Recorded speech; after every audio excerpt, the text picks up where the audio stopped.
4వ అధ్యాయం 1వ వచనం సహాయకరంగా మనం చదువుకుందాం. యెహూదు మరణమైన తర్వాత ఇశ్రాయేలీలు ఇంకను యెహోవా దృష్టికి దోషులైరి గనుక యెహోవా ఆసోరులో ఏలు కనాను రాజైన యాబీను చేతికి వారిని అప్పగించెను. అతని సైన్యాధిపతి అన్యుల ఆరోషేతులో నివసించిన సిసేరా. అతనికి 900 ఇనప రథములుండెను. అతడు 20 సంవత్సరములు ఇశ్రాయేలీయులను కఠినమైన బాధ పెట్టగా ఇశ్రాయేలీయులు యెహోవాకు మొర్రపెట్టేది అని మనం చూస్తాం. మంచిది. న్యాయాధిపతుల గ్రంథములో ఒత్నీయేలు ప్రార్థన, యెహూదా ఆయన ప్రార్థన మనం చూసాం. ఈరోజు దెబోరా అలాగే బారాకు యొక్క ప్రార్థన మనం చూడబోతా ఉన్నాం. దెబోరా మరియు బారాకు యొక్క విజయాలు ఈ 4వ అధ్యాయంలో 5వ అధ్యాయంలో మనం గమనించగలం. యుద్ధానికి వెళ్ళేటప్పుడు వారికి విజయం వచ్చింది. ఈ యొక్క అధ్యాయాల్లో దేవునిపై విశ్వాసం మరియు ప్రార్థన విజయాన్ని ఇస్తుంది అని ఈ 4-5 అధ్యాయాల్లో మనం నేర్చుకోగలం. దేవునిపై విశ్వాసం మరియు ప్రార్థన విజయాన్ని తెస్తుంది అనే విషయాలు ఇక్కడ మనం నేర్చుకోగలమని.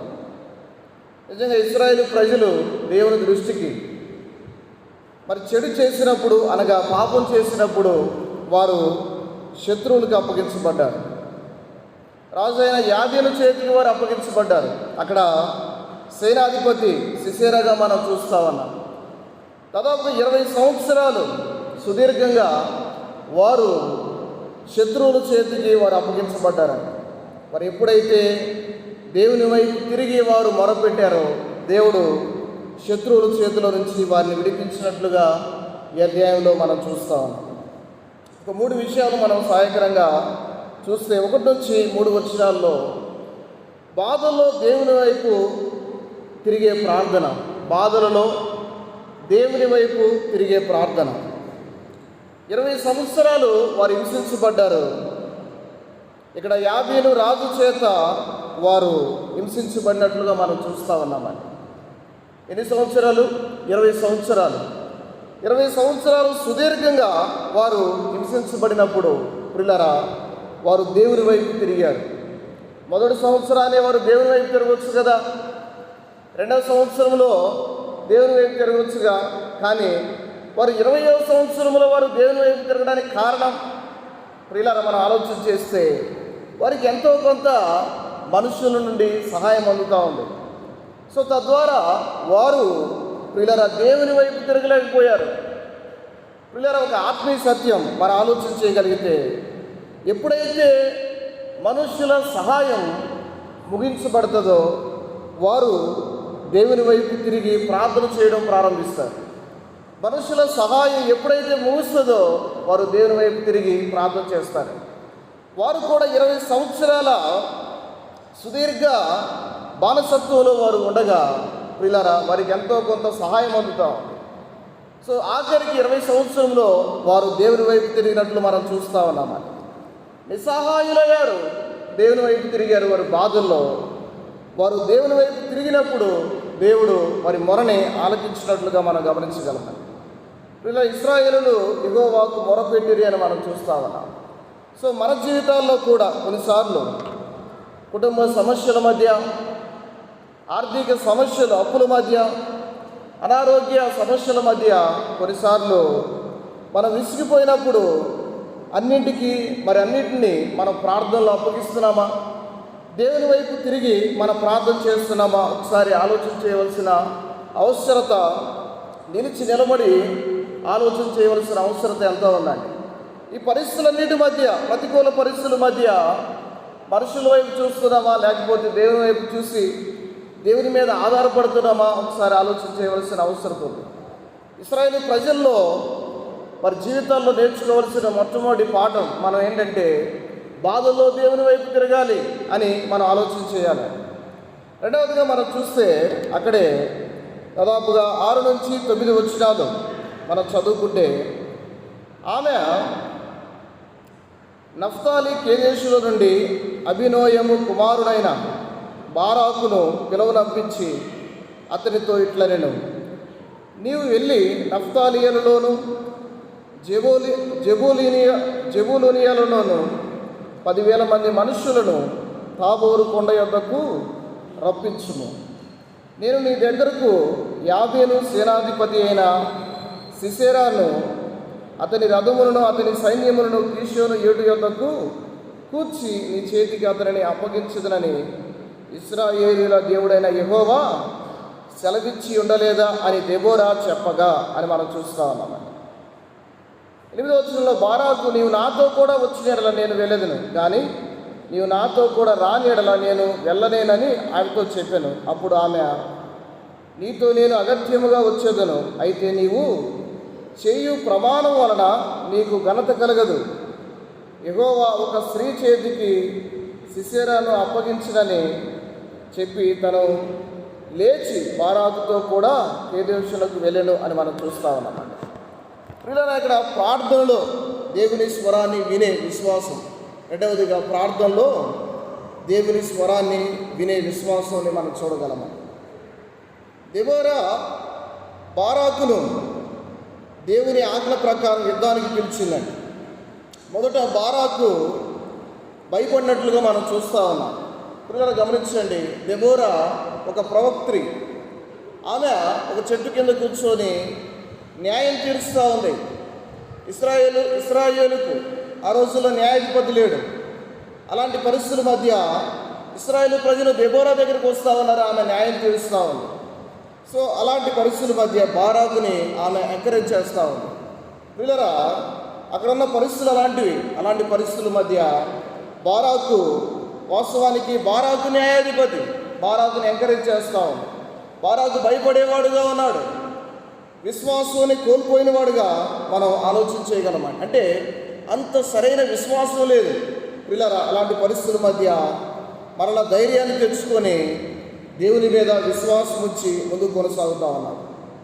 సో అలాంటి పరిస్థితుల మధ్య దేవుని యొక్క స్వరాన్ని వింటూ ఉన్నారు. ప్రార్థనలో దేవుని స్వరాన్ని వినాలి. దెబోరా దేవుని స్వరాన్ని వింటూ ఉంది.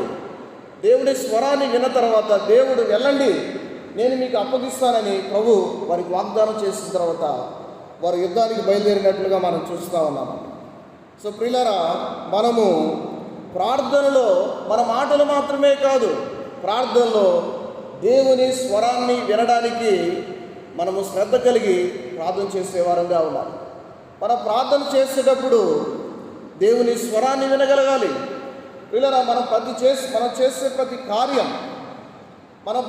ప్రతి కార్యం, మనం తలపెట్టే ప్రతి కార్యం చేసేటప్పుడు ప్రభు చిత్తం ఏంటి, ప్రభు చిత్తం ఉందా లేదా, ప్రభు మనకి స్పష్టంగా మాట్లాడేవాడు, దేవుని వాక్యం ద్వారా మాట్లాడేవాడు, ఆయన ప్రార్థన ద్వారా ఆయన మాట్లాడేవాడు.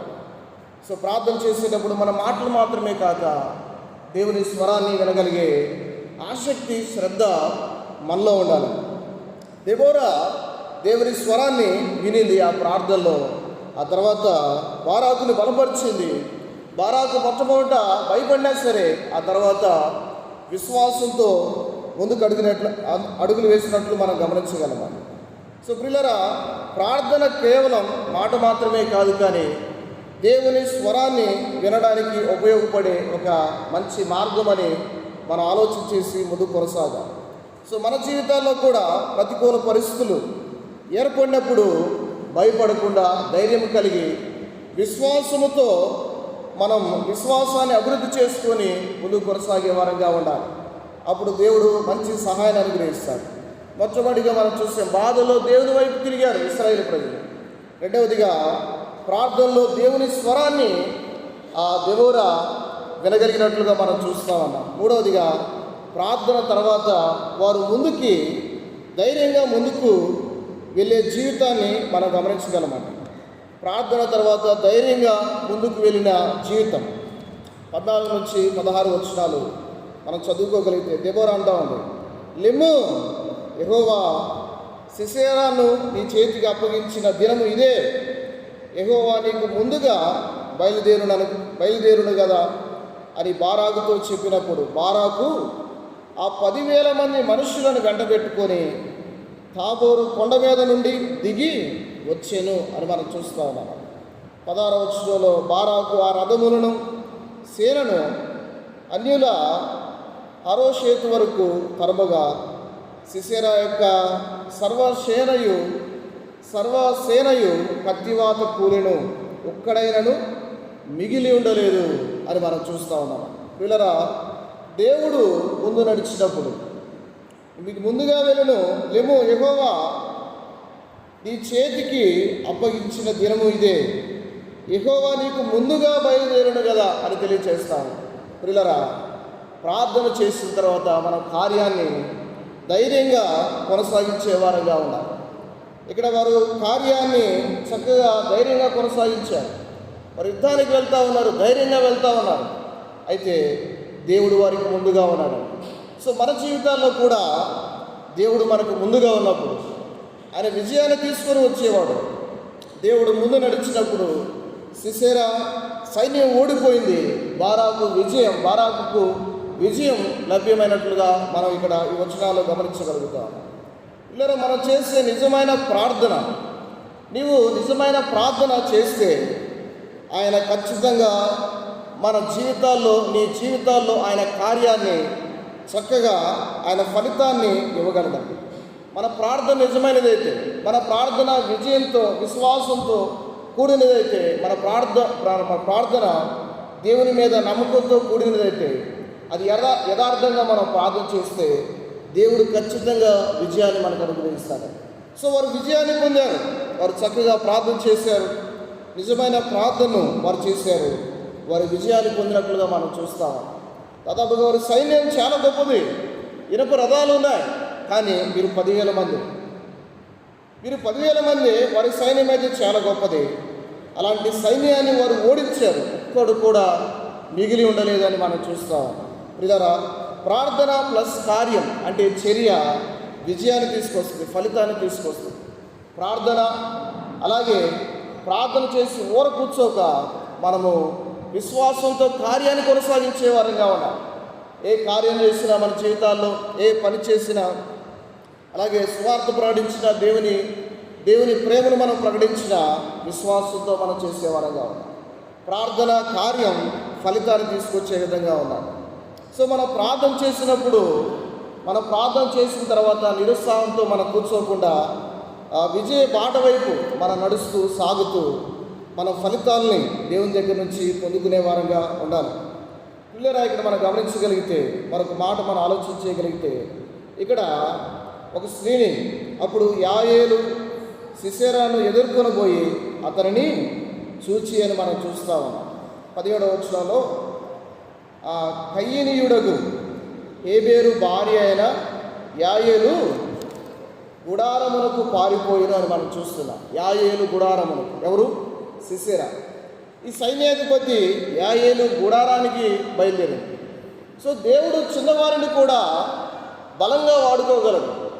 అక్కడ మనం ఆలోచన చేయగలిగితే, రాజు యొక్క సైన్యాధిపతి, యాబేను యొక్క రాజు యొక్క సైన్యాధిపతి సిసెరా. ఈ సైన్యాధిపతి చాలా గొప్పవాడు. అలాంటి వ్యక్తిని సామాన్యమైన స్త్రీ యాయేలు ఆమె చంపినట్లు మనం చూస్తామని. సో కొన్నిసార్లు అసాధ్యమైన కార్యాలని సుసాధ్యం చేయగలడు దేవుడు. ఎవరిని? సామాన్యులను ఉపయోగించుకోవాలి. సో సామాన్యమైన పాత్రగాని చేతులకు మనం వెళ్ళామనుకో, విశ్వాసంతో ఆయన మీద ఆధారపడామనుకో, దేవుడు చక్కగా ఆనాడు యాయేలుని ఏ విధంగా ఉపయోగించుకొని ఆ సైన్యాధిపతిని చంపిందో, పిల్లల అలాగే మన జీవితాల్లో కూడా దేవుడు సామాన్యమైన వ్యక్తుల్ని ఉపయోగించుకొని అసామాన్యమైన కార్యాలను చేయించగలరు. సో మన జీవితాల్లో దేవుని మీద ఆధారపడి చక్కగా ముందుకు కొనసాగే వారంగా ఉన్నాం. ఇక్కడ 3 విషయాలు మనం నేర్చుకోగలిగితే, ఇశ్రాయేలు జీవితాల్లో 3 పాఠాలు, మరి ప్రార్థన జీవితంలో 3 గొప్ప పాఠాలు మనం నేర్చుకోగలమని. ఒకటి, బాధల్లో ప్రార్థించాలి దేవుని వైపు తిరిగి. 2, ప్రార్థనలో దేవుని స్వరాన్ని వినాలి. అలాగే 3వది, ప్రార్థన తర్వాత విశ్వాసంతో ముందుకు సాగాలి. అలాంటి ప్రార్థన ఎంత మాత్రం కూడా వ్యర్థం కాదు. దేవుడు మన యుద్ధాలలో దానే పోరాడుతాడు. సో మన తరపు నుండి ఆయన ముందుగా ఉండి మన యుద్ధాల్లో ఆయనే పోరాడేవాడుగా ఉన్నాడు, విజయాన్ని తీసుకుని వచ్చేవాడుగా ఉన్నాడు. మన పక్షాన నిలబడి ఆయన మంచి విజయాలు మనకు అనుగ్రహించేవాడుగా ఉన్నాడు. సో ఆ విధంగా మనం ప్రార్థన చేయడానికి పరిశుద్ధాత్మ దేవుడు సహాయం చేయడానికి